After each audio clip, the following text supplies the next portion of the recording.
Welcome back to ECE 320A. In this video, in Unit 4, we want to look at Laplace transforming the derivative, or this time domain derivative operation. We want to know what does that look like in the frequency domain. And so not only will we be thinking about what waveforms in the time domain translate into when we find the Laplace transform of those waveforms, but also what do operations on waveforms look like as far as expressions in terms of the complex frequency variable S when we move those operations in the time domain into a representation in the frequency domain. And so what you want to start becoming aware of is the fact that these expressions in the frequency domain might represent time domain waveforms, or they could actually represent operations, differentiation and integration in the time domain. And we need to, the beauty of the Laplace transform is that it allows us to mix those in the frequency domain. We can now just start multiplying and dividing in the frequency domain and factoring and doing our analysis, and it all works out when we take it back into the time domain, whereas in the time domain with differential equations, derivatives, integrals, we have to perform those operations, and sometimes those are a little bit involved. We'll find that for linear time invariant systems, the differentiation and integration are now just multiplication and division relative to this complex frequency variable S. So let's see where that comes from by deriving the Laplace transform of a derivative. And what we want to show then is that this equation in blue. We want to show that if we take the Laplace transform of a derivative of a function f of t, then in the frequency domain, that looks like a multiplication of s times the original Laplace transform of f of t. So here we are assuming that f of s is the Laplace transform of f of t. That's what we're assuming, and if that's the case, then if we now differentiate f of t and find the Laplace transform of that differentiated f of t in the frequency domain, that means we scale the original capital F of s, or the Laplace transform of f of t, with s, and we subtract from that expression, whatever messy expression that is, the value of the waveform little f at time t equals 0 minus. Let's see where this expression comes from, or let's try to derive that so that we can now, whenever we want to Laplace transform a derivative of a function, we can simply multiply by s, the original Laplace transform of that function, and take away the value or the constant that that waveform assumes at time 0 minus, or when we evaluate that waveform at time 0 minus. Again, this is what we're assuming is true, that the Laplace transform of f of t is capital F of s. So where does that come from? We now can look at the Laplace transform of df dt, or the Laplace transform of f prime of t, and in terms of the definition of the Laplace transform, we just replace the waveform that we want to Laplace transform with what we're trying to Laplace transform, which is f prime of t. So we want the integral from t equals 0 minus to infinity of f prime of t e to the minus st dt. And that may not look like something that we feel comfortable doing. We've been seeing that for the Laplace transform of f of t, we would have f of t as that piece of the argument getting scaled by e to the minus st e to the minus st, but now we have its derivative. But we simply have to think back just as far as our calculus might take us and say, how do we get rid of a derivative in the argument of an integral? Well, we can apply the strategy of integration by parts, and that will now allow us to get rid of that derivative in the argument of our integration operation.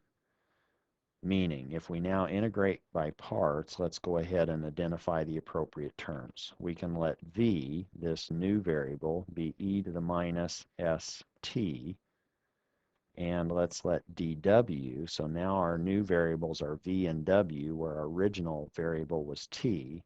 We now want dw to be whatever is left in that integration or in the integrand of that integration process, and that's now going to be f prime of t dt.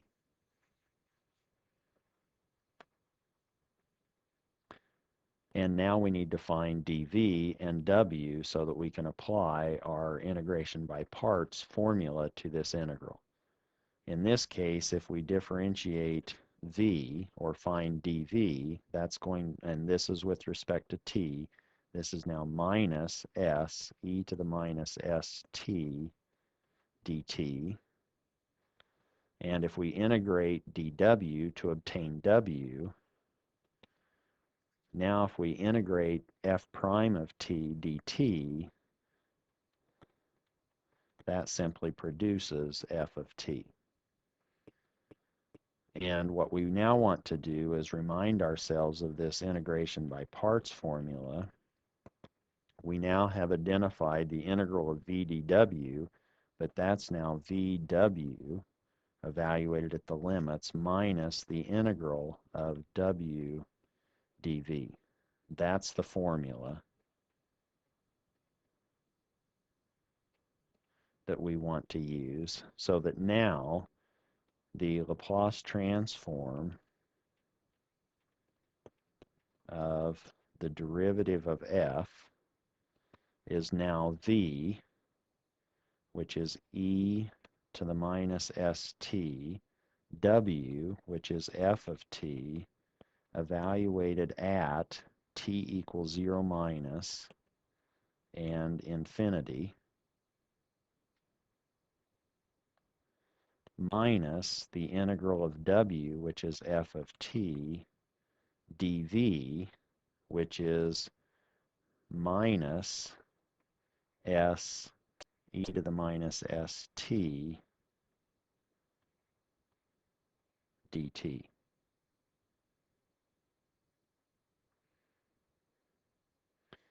And now let's just start evaluating that, or plugging in, or putting this a little bit further out in terms of substitutions. We now have the first term. We have e to the minus s infinity, f of infinity. So we're evaluating vw at the upper limit, minus e to the minus s 0 minus f of 0 minus, minus, and now realize that there's another minus sign in there, so we can now pull that outside, and we have plus integral. And another thing that we can note is s is floating around in there, and that's not a function of t, so that could actually come outside of this integral. And inside we have f of t, and again we're evaluating from 0 to infinity on that integration. So this is now t equals 0 minus to infinity. We've already taken care of the s, we've taken care of the minus sign, e to the minus st dt, so that now everything in that square brackets here should look like f of s. And let's go back and see what we have.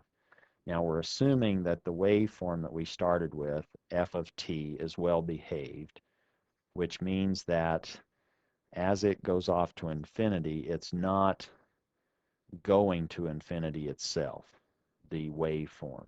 And if that's the case, then this expression does approach zero, and so now we have 0 times a well-behaved waveform, so that gives us 0. E to the minus s0, that's e to the 0, that's now 1. And what are we left with? If we put all of those pieces together, we then have this piece was 0. We have a minus f of 0 minus plus an s f of s. And that's what we set out to show.